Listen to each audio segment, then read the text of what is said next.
Okay, so let's continue on with Git. So just learning some more kind of basic terminology and commands, and then you'll have a chance to practice with them doing the challenge that's in Canvas. You can practice these things. So one thing we can do with a Git repo is we can fork it. Has anybody forked a repo before? Sounds a little bit untidy, but so you fork a repo, you create your own remote repo in GitHub, if you're in GitHub, from someone else's repo. And when you fork it, you'll get all of the history in that repo that you're forking up to the time of the fork. So all the commits that have been done in that repo that you're forking, up until the time that you fork it, will be available in your fork. Okay? Cloning is when you copy the contents of a remote repo into your local repo, and when you copy it into your local repo, you also get it into your working directory. All right? So we can, the difference between forking and cloning. Okay, when you fork a repo, you've got somebody's repository in GitHub. It's under their account. Okay, so you go to their GitHub account and you'll see this repo listed. It's their repo. When you fork it, GitHub creates a copy of that repo exactly the way it is at that point into your account. At that point, it's a separate repository. Okay?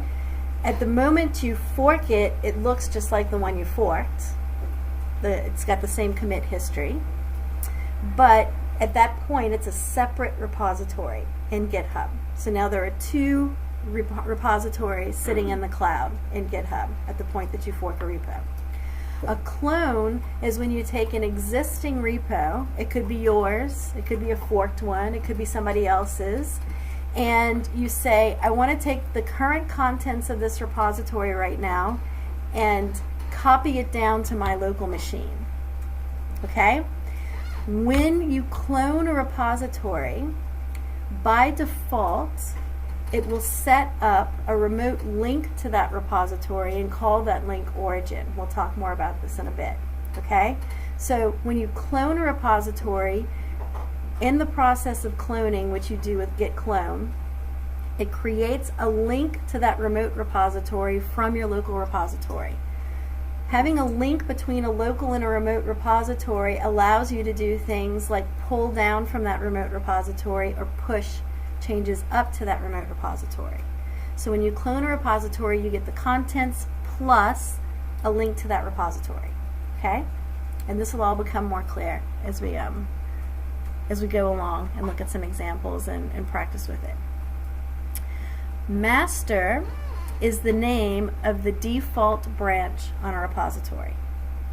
So we'll talk more about branches. A repository can have multiple branches.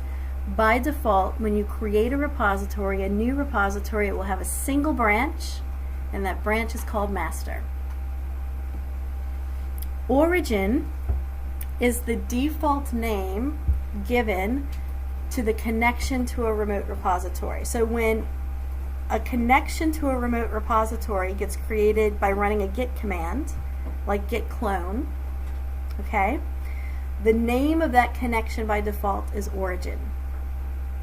Okay? So it kind of makes sense because if you clone a repository down, the origin connection points to the remote repository that is the origin of this local copy. All right? You can change the name of the origin connection if you want to, but a practice is that the connection to the repository, the remote repository that's the main one associated with your local repository, the name of that connection by convention is origin. Okay, so while you can name it something else, don't do that, because the convention is that we just let that thing be named origin, and that's what people expect in general. If you work on a team where they like to call it something else, then do what your team does, okay? But don't try to be fancy, be like, oh, I'm going to rename origin to Nozzlepuss or whatever, just because it's cool, or unicorns or whatever. Okay, just leave it as origin unless you have some good reason to change it to something else. Okay, so one way that we can get a repository, a local repository on our machine, One way to do this is that we can take an existing repository that belongs to somebody else, we can fork it, and then we can clone our fork down to our local machine. Okay, this is a very common thing to do. When you're contributing to open source, this is what you do. You fork the repository that you want to contribute to. You clone your fork. Remember, your fork is going to be your own copy of the repository in GitHub. Right? It's going to be under your account. It'll have the same history at that point, but it's your copy. You clone your copy down to your local machine, and then you can work from that repository. So we'll do this a lot in the class. So we'll have a morning challenges repository, you'll fork that repository, you'll clone your fork down to your machine, you'll create a remote connection to our repository and pull from that remote connection to get the content from us, from our repository, but you'll push changes up to your local fork. Okay, so that's one workflow that we'll see. So the way that we fork a repository is we go to that repository. In the upper right hand corner you'll see this little button that says fork, and the number next to that button is how many forks currently exist of that repository. And if you click on the number, it'll actually list the forks of that repository. You might have to be the owner to see that list, I'm not sure. We can have a play and try. So you fork it from GitHub, so that's something you go in the browser to GitHub to do. Fork it from GitHub, and then from your machine you use git clone to clone the fork down to your local machine, to put it in your local repository and working directory. Alright, and we'll have a play with this shortly. Another thing that you can do is you can create a brand new repository from scratch. So instead of taking an existing one that's out there in the world and forking it and cloning it, you can create a brand new repository. So from GitHub, you can go to the little plus symbol and the drop down, and one of the things you can do is to new repository, create a brand new repository. So when you click new repository, you'll see a dialog like this. If you have access to multiple accounts, you'll have a drop down for the owner. Okay? And otherwise it'll just be, your account name there, / repository name. Okay, repository names can have spaces.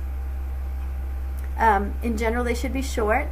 They should describe what the repository is being used for. It's a convention to use dashes instead of underscores. Just a convention. You can use underscores if you want to. And then you can optionally give the repository a description that gives some more information about what this repository is used for. That's mostly for you. Then I think now with a free GitHub account you have a private option now. They changed that, right? So then you choose to make it public or private. Now my feelings about this, and I welcome other people to weigh in, is that unless you plan to make money off of this source code that you're putting up, it's fine to make it public. Probably nobody will care. Nobody will look at it. Nobody will care about your code. They won't go looking for it. They're not going to try to steal it. Now, if you are going to try to monetize what you're putting out there and you're worried about intellectual property, make it private. Okay? If you're just having a play and, make it public. It's just easier. When you make it private, if you want people to contribute, you have to add them as collaborators. There's more work to do. All right? It's up to you. You can make all your repos private if you want to, but there's no reason to think that people are out there looking for your source code to steal. You know what I mean? So, all right, and then here's this checkbox, which by default is unchecked, which says initialize this repository with a README. Now I told you earlier that my choice, my preference, is not to initialize repositories with a README, because in general my process is I've started something on my machine and I don't go very far, but I might have created a directory structure, I might have created a README already. I've got something there that I'm like, okay, I'm gonna push this up to GitHub. If you initialize your repository with a README, then you've got to merge it with the changes that you already have in your local working directory, and that's just annoying. So I don't initialize a repository with a README. If you are going to create a repository from scratch before you put anything on your machine, before you create any directories or anything else, then it's fine to initialize it with a README if you want to.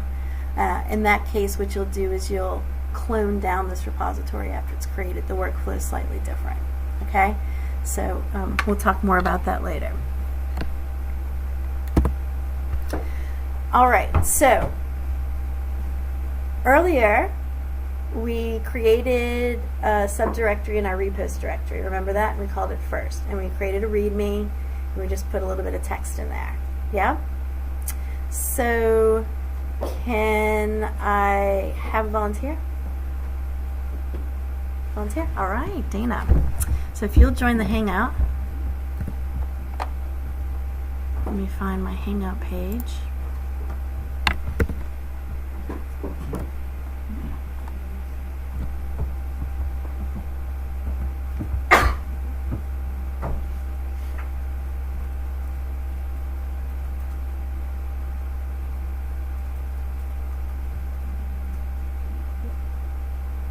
And remember to mute your microphone after you join and hang out.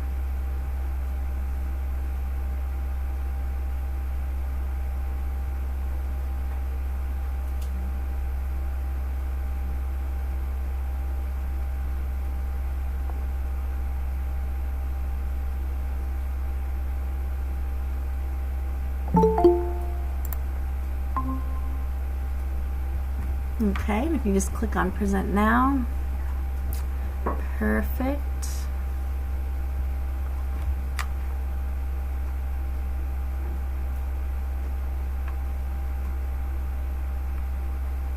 All right, so what we're going to do is we'll open up your terminal.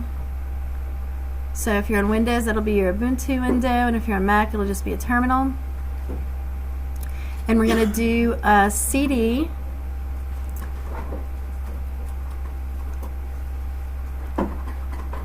space tilde slash repos slash first. So we're going to get into our repo directory, and you can pwd to make sure you're there.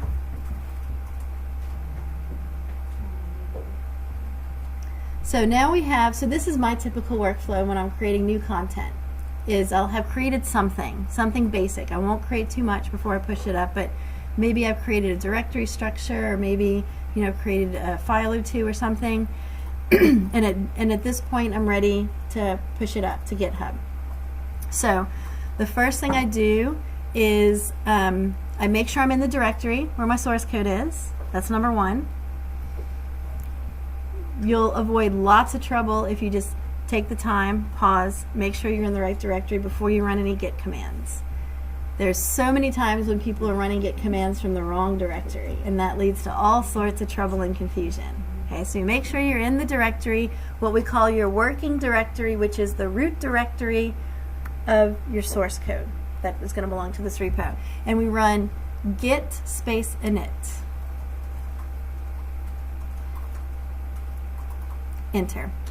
And what that does is that, okay, we have an error, so let's see what happened.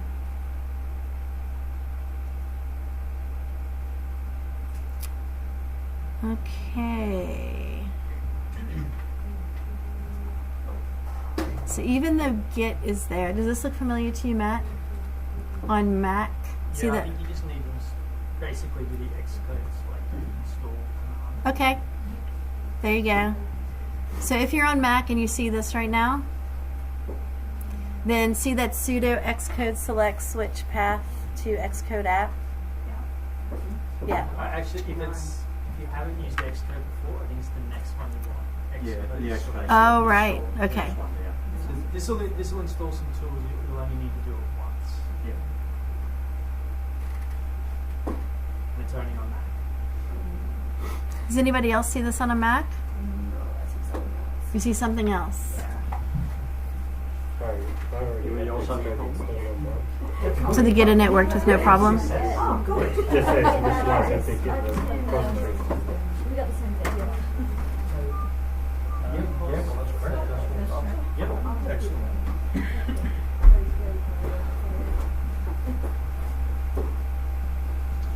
Now, would you like me to start presenting so you can move on with the class? Yeah, sure.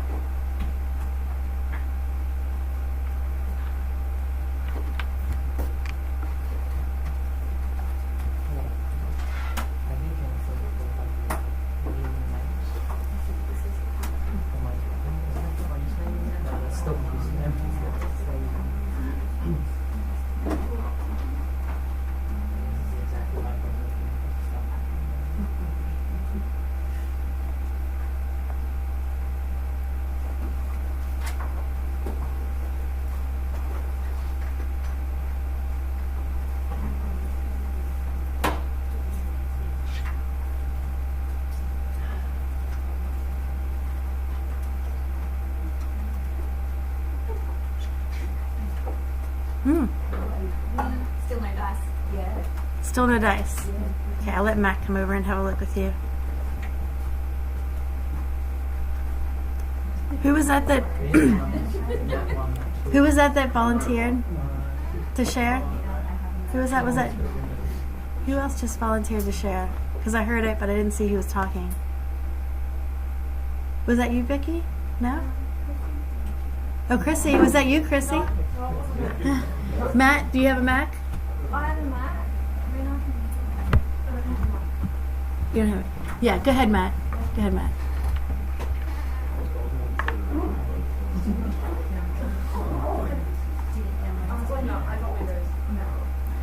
It doesn't matter, honestly, but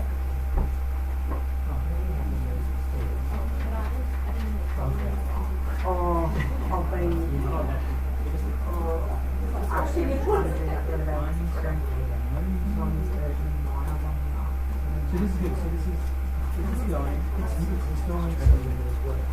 Yeah.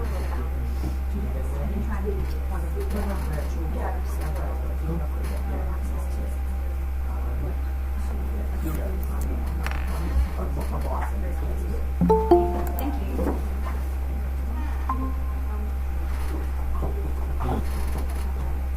Oh, hey, using the older so hit mute, Matt, on the hit the little microphone icon, and then present now.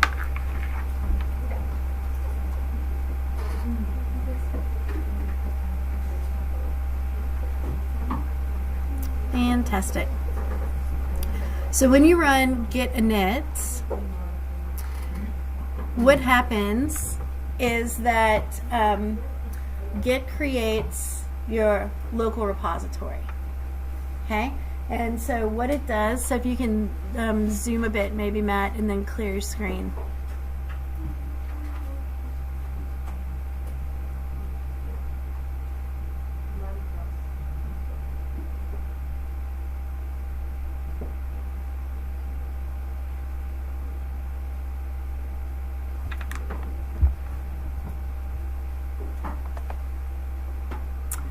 Awesome. Okay, so now if so what got created if you do an ls-a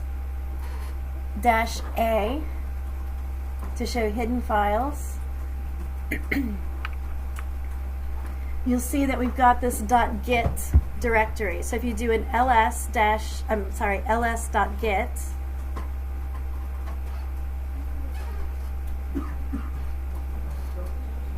you'll see that there's several subdirectories in here. We're not going to go into the details of what's in here. I just want you to see that running git init created all of this for us. And this is going to be used to track changes in our local repository. Okay? So now what we have is we've created a local repository. We haven't done anything to push it up to GitHub yet. We've only created a local repository in this directory. So the next thing to do is to, right now all of our changes are just in the working directory. Okay, we haven't actually put them in our local repository. We've created a local repository, but right now it's just been initialized. It doesn't have anything in it. Okay, our working directory contains one file, a README file. All right. So what we're going to do now is we're going to add that file to staging. Can anybody remember what command? You can cheat and look back at the slide. What command puts a file or a change from our working directory to staging? Yep. So git add requires an argument. So we have to tell it what do we want to add to staging. Okay? And we can do that either by giving it specific file names. That is the more diligent way to add things to staging. Or we can just say git add space dot. And that says any changes that have occurred to files in this directory where I am right now in its subdirectories, I want you to add all of that to staging. Okay? So it depends on how you work. All right? If you work in a way that you make tons of changes before you ever do a git add and commit, then you probably want to be selective about what you're adding to staging.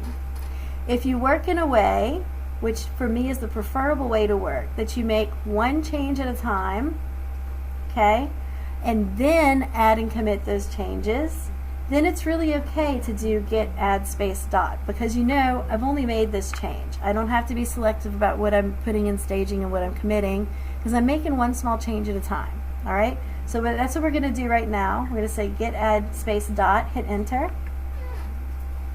Now we could have looked at status at that point. We probably should have, but let's run it now. If we say git space status, then what it shows us is that number one, we're on branch master, because by default when we create a repository we have one branch and it's called master. No commits yet on this repository because we haven't made any yet. We just initialized that we haven't made any commits. Now we see there are some changes to be committed. Now what's listed under changes to be committed are changes that are staged. And we just staged a change. We just did a git add and we staged a new file called readme.md. So it's telling us this change is sitting in staging. It's yet to be committed. Okay? Now at this point, git command line tends to be really helpful. It'll give you all sorts of clues. So it doesn't tell us how to commit the change. It probably assumes we know how to do that. But it does tell us that if we wanted to unstage this change, we could do that with a git remove -- cached and the file name. And what that would do is it wouldn't actually remove the file because we put the -- cached. I say cached, you probably say cached. But it would remove it from staging. So let's just do that right now, Matt. Do a git rm -- cached readme.md.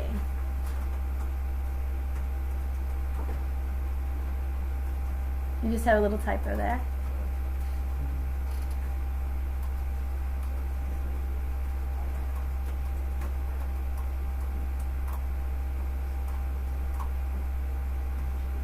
Yep. Enter. Okay, now do an ls. Our file's still there, so we didn't remove the file. If we didn't put the -- cached on there, it would actually remove the file too. Okay? So now if we do a git status,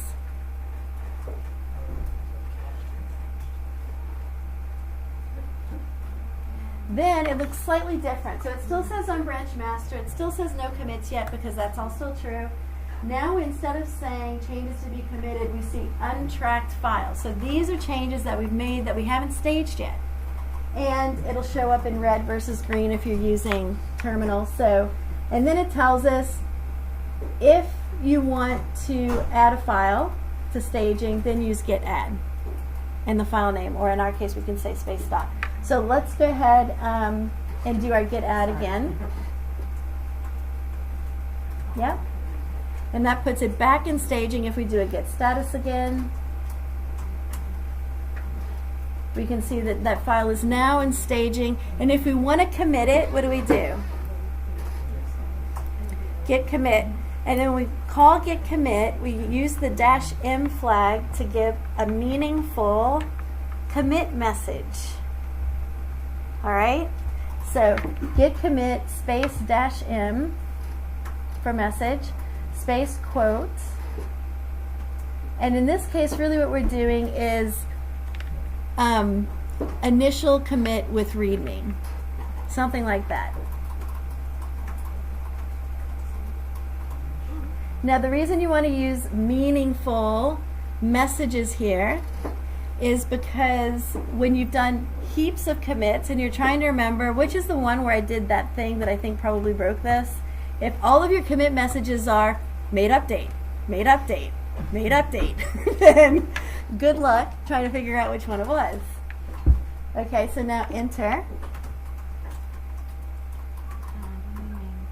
And it's also about being nice to other developers.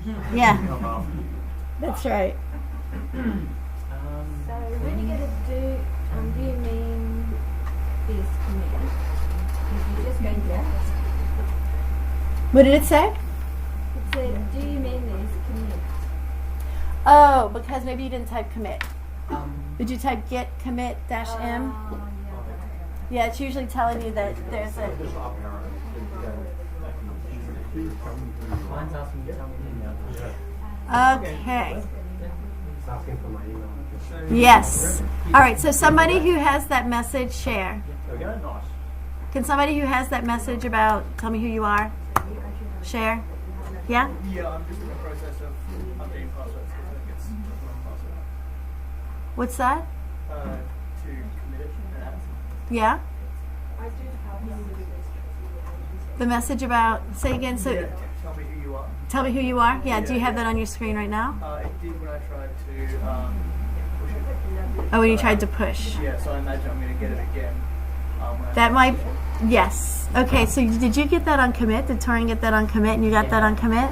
It said, please tell me who you are, and it says button, git config, blah, blah, email. Yes. So somebody share their screen who sees that right now. Okay, so do I just want my email on I can share if you want. Share. Yep. On the link, there's a link on Slack. Yeah, on Slack.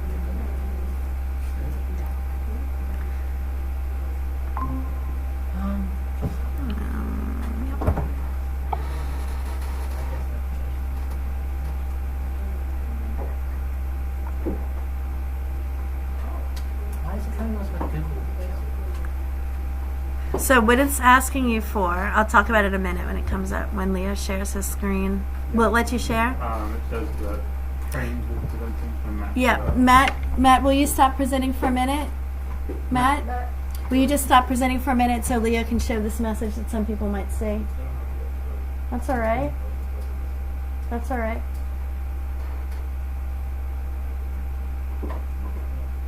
There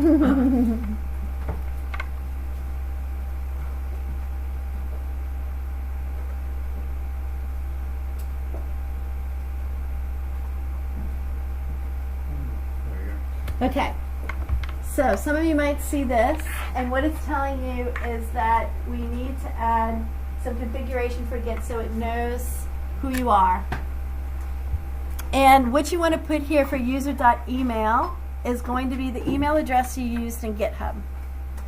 Okay, so you'll run git config -- global user.email, and in quotes the email that you use for GitHub. Yep. Enter. And then your username, that's going to be your username in Git. So that's going to be just your username. So for me, it's Janelle Brandon. It's whatever's after the / in github.com when you go to your GitHub.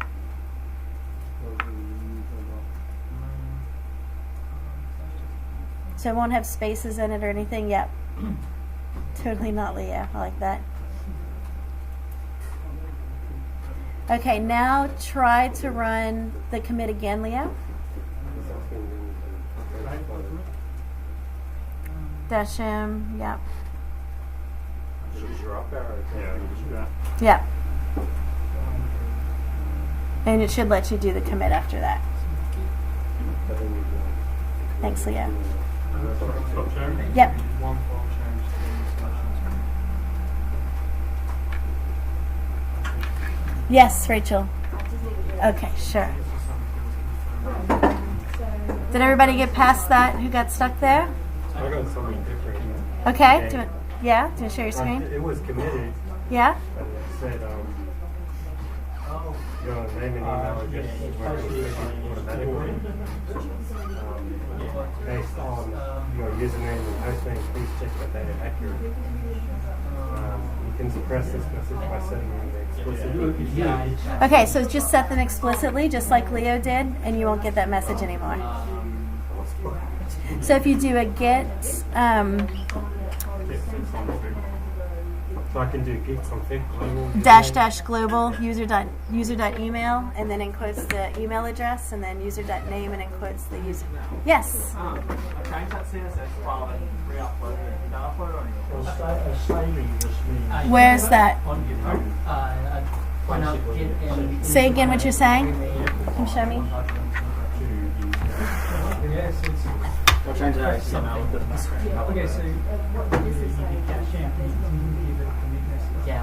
Yeah, that's Right. yeah. Did that upload on yours? Oh, okay. And then it's. It wouldn't. Oh, did you fork my repo? Yeah. If I'm you- doing this as well, but I just Yeah, yeah, that's okay. So, if you click on mine, Okay, cool. it'll be that way. Click on underneath that, yeah, that one. And look at commits. I don't think it did, no, because you'd see it here. Yeah. Yeah, you're okay. It's all good. Yeah. I don't think you'd be able to. I don't think you'd have permissions to. Yeah. I think you're safe. Yeah, it didn't. Can't wait for us to that's Right. Right.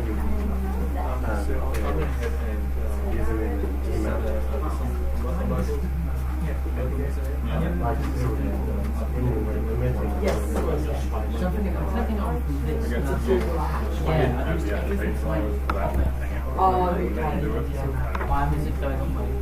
You said thing is not like the Google Calendar. 15.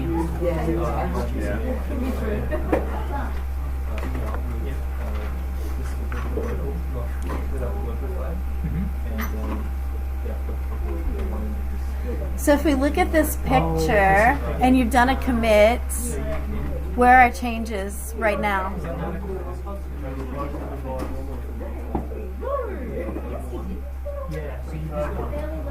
That's right. I would say you're typing these songs on the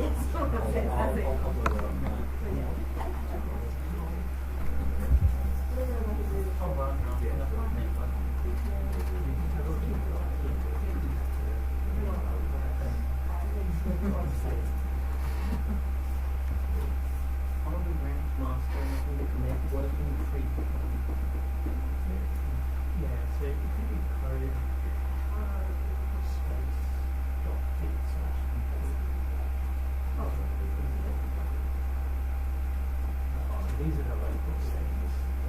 So equally.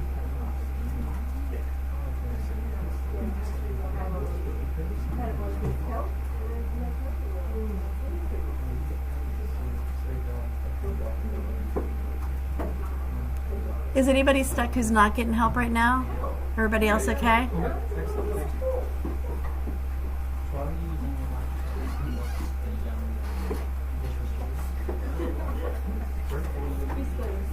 So I'm stuck on this. Let's see. I tried to reset the author.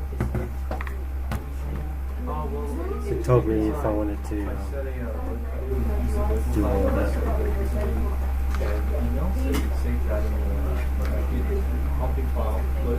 Okay, so what did you? So I did All right. those because I set up here. Yeah. And then down there, after this, you may want to fix identity, you do this and it will Right. Yep. Yep. Yep. I think you're okay now. Yeah, I think you're good.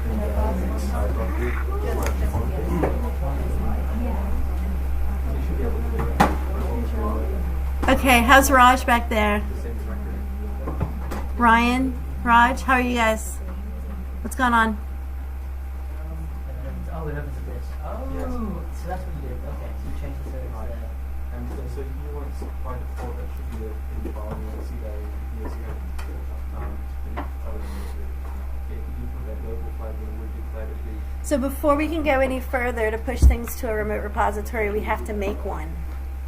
Okay, so we haven't made a remote repository yet in GitHub, so that's the next thing we have to do. So does somebody want to do that? Somebody want to volunteer to do that bit on Hangout? Vicky, do you want to do it? Yeah. And then I'm keeping track of all the people who need to come get stickers.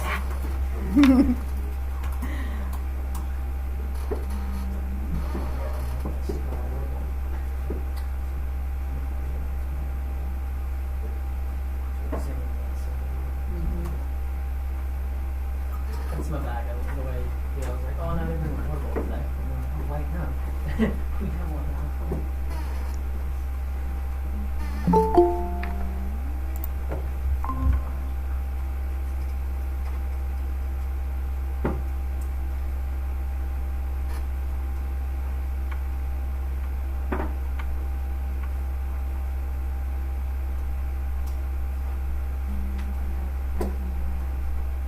There should be a present now at the bottom.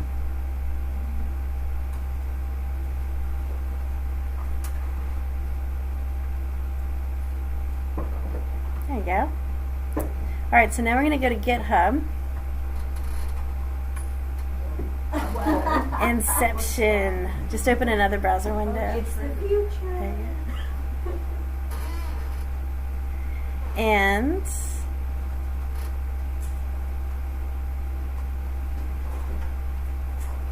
so go back to your just to the home page, Vicky, and we'll do it from. Just take off the slash new and go to your yeah.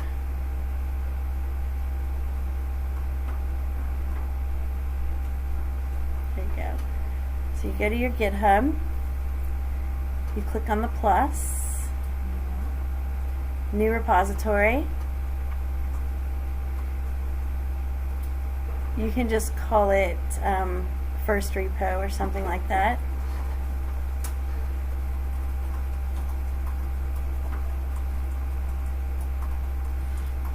Yeah, we'll just leave it public unless you're like hyper paranoid. And then just create. Now when you do that, it's going to bring up a screen and it'll give you suggestions. And you can just look at the quick setup if you've done this kind of thing before. Okay, I know you haven't, but we're doing it together now, so it's okay.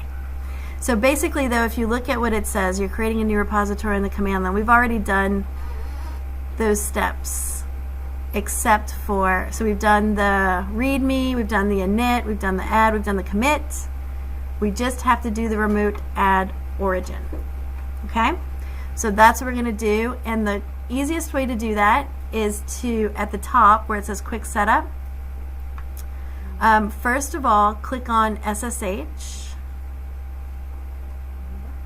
So we're going to use the SSH connection to do this, and then all the way to the right, the little clipboard, click on that all the way to the right on that up one.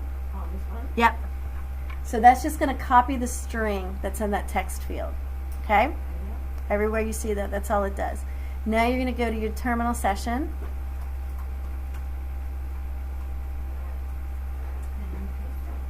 Not exactly, not directly. So first, in front of that, we have to say git space remote space add. So what we're saying here is I want to add a remote connection. The next argument is we give it a name for that connection, and because the convention is for our default connection to a remote repository, we call it what? Origin. So we say space origin, that's the name we're giving it, and then the last argument, space, is that string that we copied, which is the connection string for the repo we just created. Okay, enter. It doesn't give you back anything, but we can check that that worked by saying git space remote dash v. Git space remote space dash v. That shows us all of our remote connections for this local repository. Can you do a command plus, Vicki, on your window just to make the text a bit bigger? To zoom in. And then just bring it up on your screen a bit. There we go. So now we can see that this local repository has one remote connection called origin that points to the repository we just created. That's what you should see there. Does everybody see that? Anybody not see that? You get an error?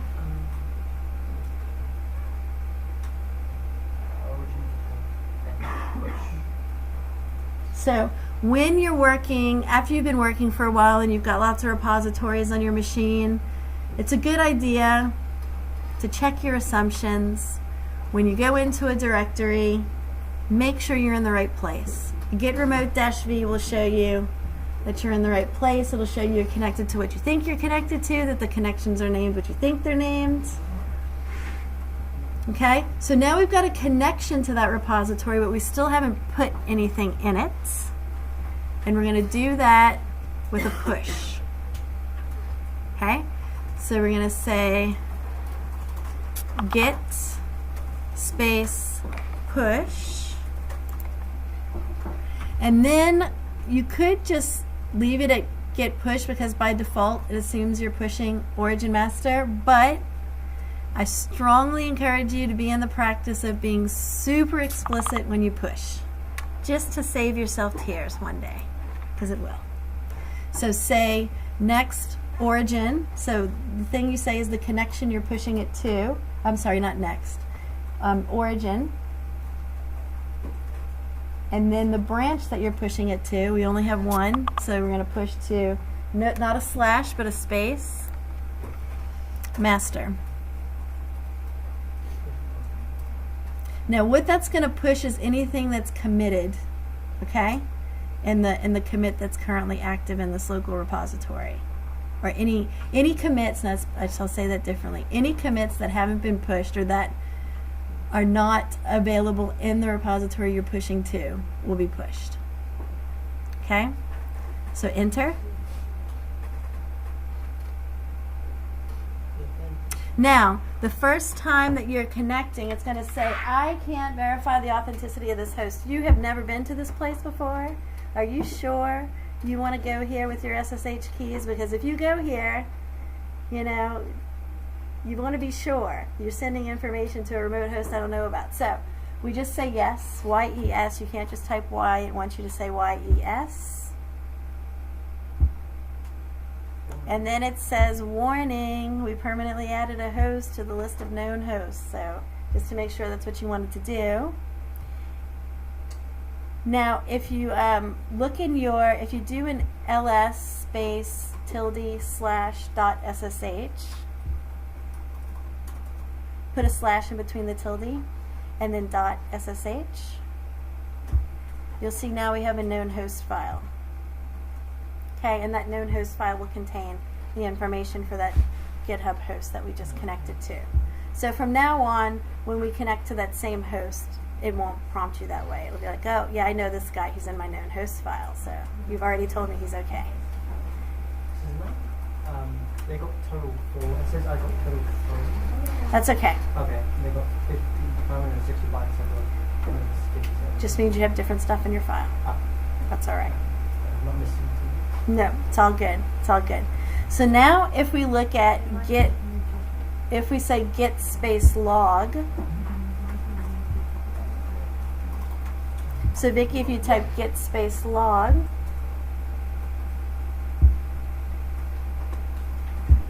enter, then we can see that there's been one commit logged. And if you go look in your GitHub repo now, so go back to your browser, and just refresh that page.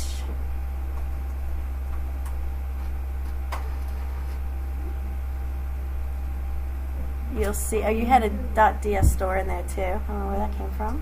That's there. That's a big. That's standard on that.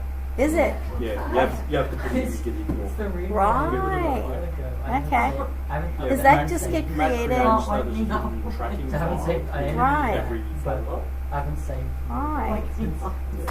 I put the It Okay. stores like meta information about All right. So on a Mac, by default, you should On- just on have Mac, a Git ignore with that in it. Yeah, you just put that in the Git Intro and it won't I just put it in my global.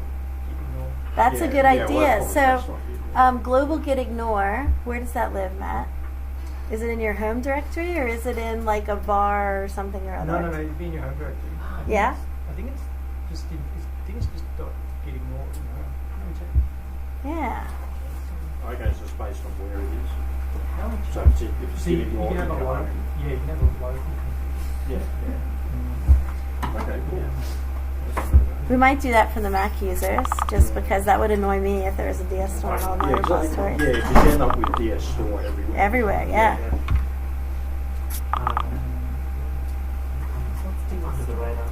It's it's used by the Mac OS file system. Like it stores meta information about your files and folders. Like that. So every time you store something, get one of them. if you're running a Mac, but you can use a file called Git Intro, and if you list that in it, It'll ignore then it. it will ignore. Yes, it's just dot git ignore in the home. Okay, so Vicky, if you'll, let's do, so if you're a Mac user, do this. Okay, so go back to the terminal. I would use VI. I won't go there though. Not today. No, I won't go there today. What would you use if you didn't use VI? Just use code. Code, yeah. All right. So CD to your home directory. So CD space tilde. And then code space dot git ignore. One word. All lowercase. Yes. Enter.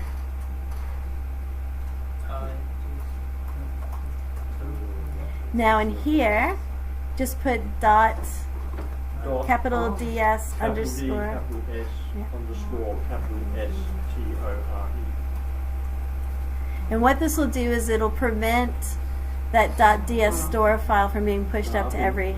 Up in the edit repo. window there. Click up in your edit window there. Oh, this one. Yeah, That's it. That's right. And put it up in there. Okay. So dot capital DS underscore and store with a capital S. Yeah. That's it. Yep, just save Press it. enter on the end of that. Enter, And save. Now go back to terminal. Now, how do you get? Does that get ignored? Just So it's already committed. It won't affect it. But yes, I know. Yeah, we'll have to remove it. But I'm just wondering how it get ignore in your home directory Is automatic, so that's automatically used. automatically used. Yeah, and then your Right. local git ignore We'll override that. Or Okay. like it sort of merges them together. So you Yeah, get- cool. All right, so CD space dash Vic from here. And the CD space dash says just take me back to where I just was before I came here. So we're back in our repo directory. Okay? And now what we're going to do is we're going to do in, oh, you can't remove it though. Right? It No, needs you it. can- You can do a cache remove, or you just remove it from tracking. It won't be in. It won't be in working directory though, because we haven't made any changes to it. What if we can we remove it? I don't know what it's used for. What about just git RM?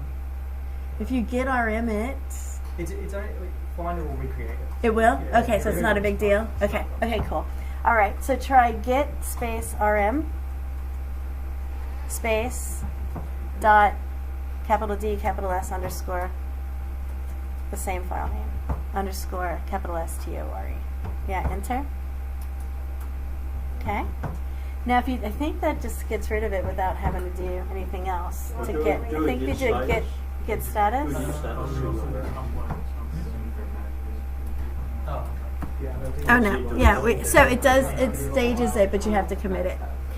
Okay. So now we're gonna do a git commit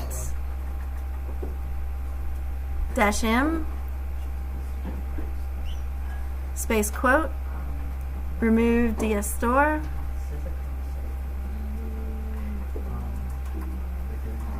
And you won't have to do this every time. Once you've added it to a git ignore that's in your home directory, it should never push it back up there again if you're on a Mac. Is that all? Yep. Yep. Enter. Didn't match any files. Okay, you didn't have one. I think it's only on the old map. Okay, then you don't have to worry about it. It won't hurt to have it in that git ignore. It's not going to hurt anything. Okay. So this is one I was trying to do the RM. Yeah, that means it's just not, it wasn't there to begin with. So in your git repo, you didn't see it either. You only saw your readme? Yeah. oh, So now, yeah, no.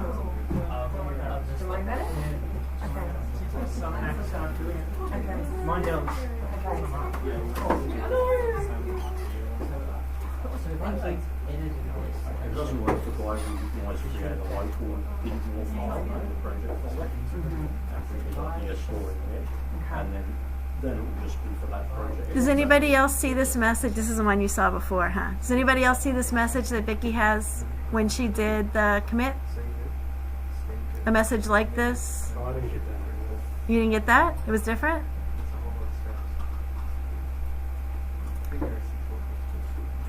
So the step before this is where I got That first kind of message? Yeah. Always get something like that. Okay, we can fix it. Does anybody else see that? No? I think even if she did the git config global with username and email and did the amend, but just do that first line, Vic, git commit global edit with the dash dash in front of global.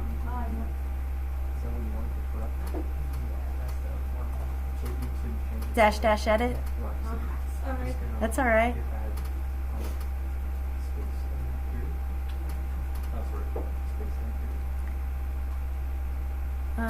Try that again. Just recall it. Dash dash global dash dash. Oh, it wasn't commit. Sorry, git config. Change that to config. I'm pretty sure I said commit, so sorry about that. Just use your back arrow after you delete that in. Just use your back arrow to get there. You can't do it with your mouse. Just use your back arrow. There you go. Go one more to the right and then back. There you go. Oh, yeah. Okay. Yeah, enter. Oh, Now yeah. here, change those, uncomment them. We probably should look at yours again too, Joe, just to make sure, because I wasn't paying enough attention. So name should be your name in GitHub, and it's VI. Here. It opens it in VI. You got in there eventually. I know, right?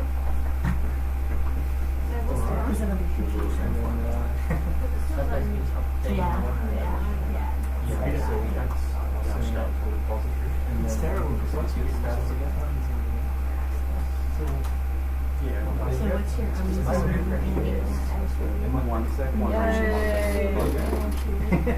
Okay. And then I just So type your email address there.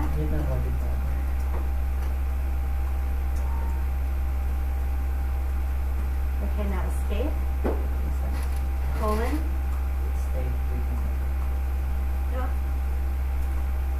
WQ. Enter. Okay. Now do, what else did it say to do? Git reset author. Scroll up. Can you scroll up? There was a command to run after we fixed that. That like scroll up in your terminal window.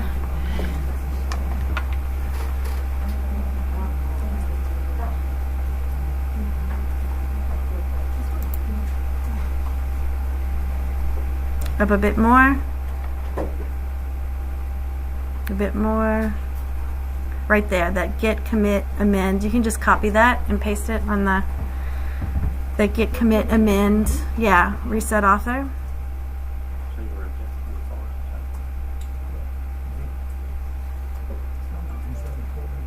no.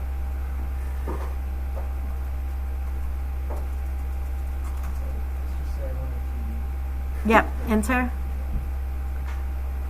All right, now just do a colon. Up there. No, just it won't type there. Just type a colon.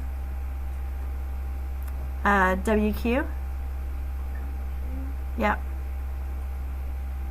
Okay. It shouldn't come up anymore after that. So now you have to do a push. I don't think we did a push. So do a git push origin master. So if you had to remove DS store, if anybody else had to do that like Vicky did, then git push origin master. You're missing an I there.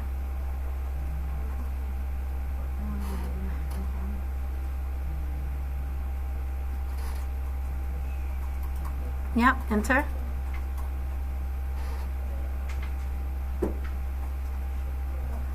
All right, so now if you look at your repo again and refresh,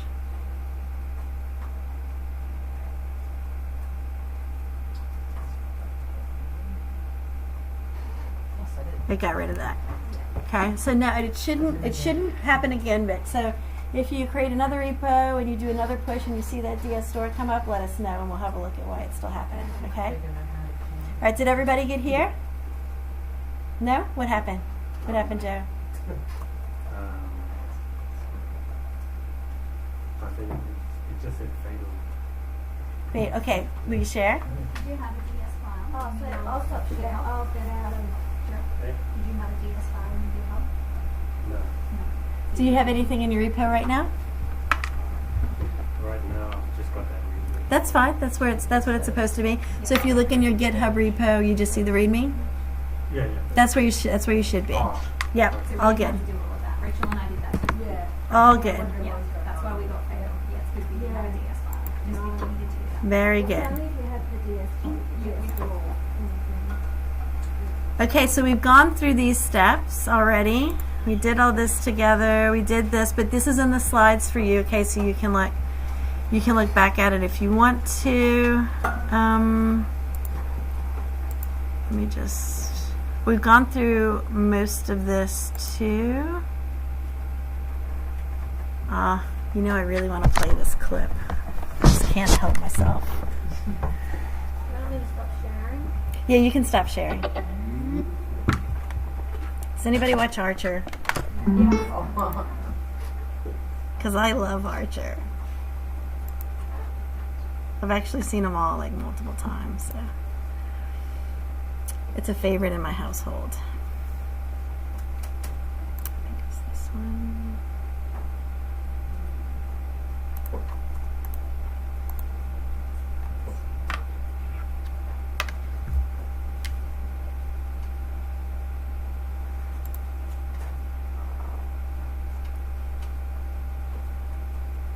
It gives me, it makes me sad.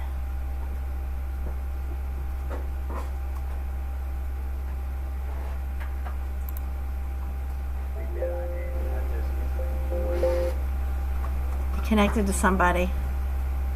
That was weird. I don't know. Who was that?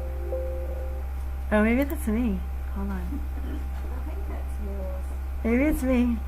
It's connecting and then not connecting. Yeah, before it said it was connecting to somebody else. Outside of.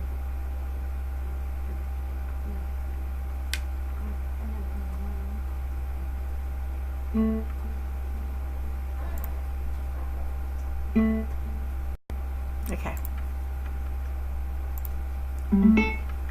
All right. So the way Git works is really simple. It's not always going to seem that way. Sometimes it's going to seem super complicated.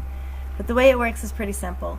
But it's really easy, and you'll come into this over and over again in this class. You'll be pulling your hair out. It's so easy to get into a big, confusing mess and to wreak havoc on your repository. It's surprisingly easy to do. But if you take the time to really understand how it works, then you can avoid the danger zone.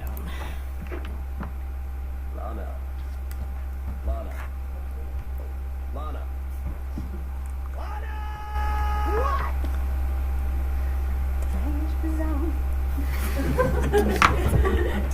I can't help myself, sorry. Alright, so we've done most of this. We use git status. Git status will compare what's in your working directory to the local repo and show files that have been added, modified, deleted in your working directory. Okay, and it'll show you if it's been staged or not. Git diff, we didn't play with that. Okay, so have a play with that when you do the challenge. It'll show you exactly what's changed. So git diff will show you what's different between your working directory and staging. Okay, if you want to see what's different between your working directory and what's committed, then you need to run git diff dash staged or cached. I think it's cached. Yeah, I think it's cached. Git add will stage changes in the working directory. If you do it with git add space dot, it'll stage any changes in the current working directory and any directories underneath it. There you go. Git diff. I have it on the screen. It'll show differences that are staged but not committed. Okay, so git status, add, and diff. Okay, so we're comfortable with those. You can play with diff. We looked at how to commit changes to our local repo. So we use add to add it to staging, and then commit to our local. And then we used push. Sometimes you have to use the -u, sometimes you don't. So if it's origin master, you don't have to. But if you create a new branch and you haven't explicitly set that branch as an upstream branch for this particular repo, then you have to tell it to do so with a -u. Don't worry too much about that right now. Alright, so we got to the end of this presentation. Aren't you happy? Git's used for version control. We use it for source control. It allows us, GitHub allows us to manage our repositories and collaborate. When you work with Git, you execute commands to move files, really changes, it's more accurate to say changes, between your working directory, staging, local repository, and remote repository. The remote repo can be newly created or forked from an existing one. In the challenge, you'll get practice forking one, okay, and making changes. The status and diff commands show updates to files in the working directory and staging that still need to be synced. Alright, do you guys feel relatively comfortable with what we just did with Git? We didn't do too much with it, but we did the basics. We did what you need to do to be able to work with your local changes. If you're just working by yourself, being able to store your own personal changes to your GitHub repo, you should at least have an idea of how to do that. Don't expect you to be proficient with it yet. We've only done it once sitting here together, but you'll get lots of practice, okay? All right. So, I think that's it for this. You'll see in Canvas that there's a challenge. It says to fork this repo that there's a link to, clone it down to your machine. There's steps in that PowerPoint presentation, if you don't remember what all those words mean, to help to guide you. If you can't work it out, try figuring it out. If you can't figure it out, ask the person next to you. If the person next to you doesn't know, then you can ask one of us.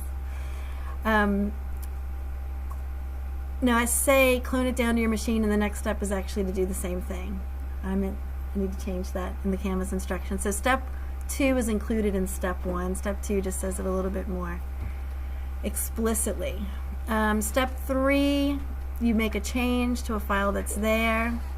Step 4, you add it and then commit it with a meaningful message. Step 5, you push it back to GitHub. That's going to be to your fork. Okay, so when you fork it and you clone it, when you do git clone, it is, like I mentioned before, it'll automatically create that remote connection called origin to your forked repository. Okay, it'll do that for you. So when you do push origin master, it'll push that change to your fork. And then I ask you to make another change to what's in that repo and practice that process again. Okay, so it's just a couple of times to practice just what we did together. By the end of doing it 2 times, you should feel relatively comfortable with it. So there's a beast mode. So in all of our, not all, but almost all of our Canvas challenges, there will be a beast mode and sometimes a beast mode plus. And that's if you get done with the basic challenge and you feel really comfortable with it, and you want to do more, then it's sort of a next level. We may not have explained everything you have to do it. You might have to do some Googling or have some knowledge on your own. But it's just a chance to stretch a little bit. So for this one, it just suggests that you create some other repositories for any other work that you have. So if you did pre-work for this course, if you worked on other things and never pushed it to GitHub, then use this Beast Mode challenge to push some of that stuff up to GitHub. Okay? Cool? And from now on, when we create GitHub repos in this class, we'll either put them in that repos directory, or sometimes we'll put stuff in the projects directory. But try to keep everything in one of those directories just so you know where everything is. And for those who are using Ubuntu, so you know that you're always putting it on your Windows drive and not somewhere in Ubuntu land that you may not be able to get it back from. All right, any questions? No? I think, Matt, do you want to show them a couple of VS extensions? Sorry? Do you want to show them some VS Code extensions? Yeah, we want to. So who has had to play with VS Code extensions and has some favorite ones, maybe? Yeah? Prettify. Yeah? Prettify? Yeah. Yeah? Yeah? What about you? Yeah. Which one? Emmett? I don't think I know that one. Yeah. Do you have some favorites, Anthony? I don't have any favorites, just mostly standard stuff like that. Matters and Olympus and stuff like that. Yep. Lots of themes. Some plugins for other languages like Iodine, Sharp. Right. Yeah, I can't really think of a favorite. Yeah. There's one, I can't remember the name of it, but it follows brackets. As you go through those levels deep.